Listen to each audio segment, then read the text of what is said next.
លូងបែកអនលូងមករកខ្ញុំមករកខ្ញុំបែកអនលូងមករកខ្ញុំមករកខ្ញុំរមាក់ស្អាតរមាក់រឹងមាំតម្លៃធូរតម្លៃសមរម្យរមាក់ស្អាតរមាក់រឹងមាំតម្លៃធូរតម្លៃសមរម្យគុណភាពល្អគុណភាពល្អរមាក់ស្អាតរមាក់រឹងមាំតម្លៃធូរតម្លៃសមរម្យមករកខ្ញុំមកពីផ្សារបែកអនលូង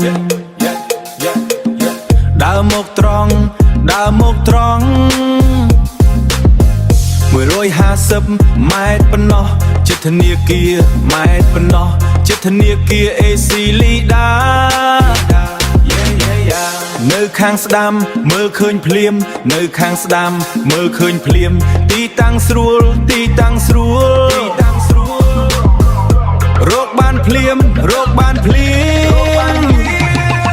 រមាក់ស្អាតរមាក់រឹងមាំតម្លៃធូរតម្លៃសមរម្យរមាក់ស្អាតរមាក់រឹងមាំតម្លៃធូរតម្លៃសមរម្យគុណភាពល្អគុណភាពល្អរមាក់ស្អាតរមាក់រឹងមាំតម្លៃធូរតម្លៃសមរម្យជាងឡាយបតូពិសោធ្វើដោយដៃធ្វើដោយដៃ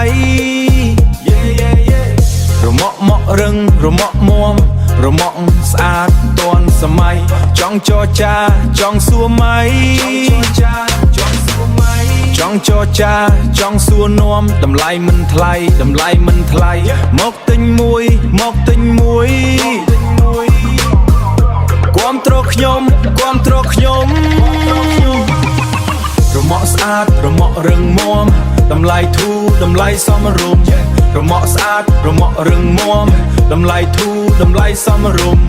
គុណភាពល្អគុណភាពល្អរមាក់ស្អាតរមាក់រឹងមាំតម្លៃធូរតម្លៃសមរម្យ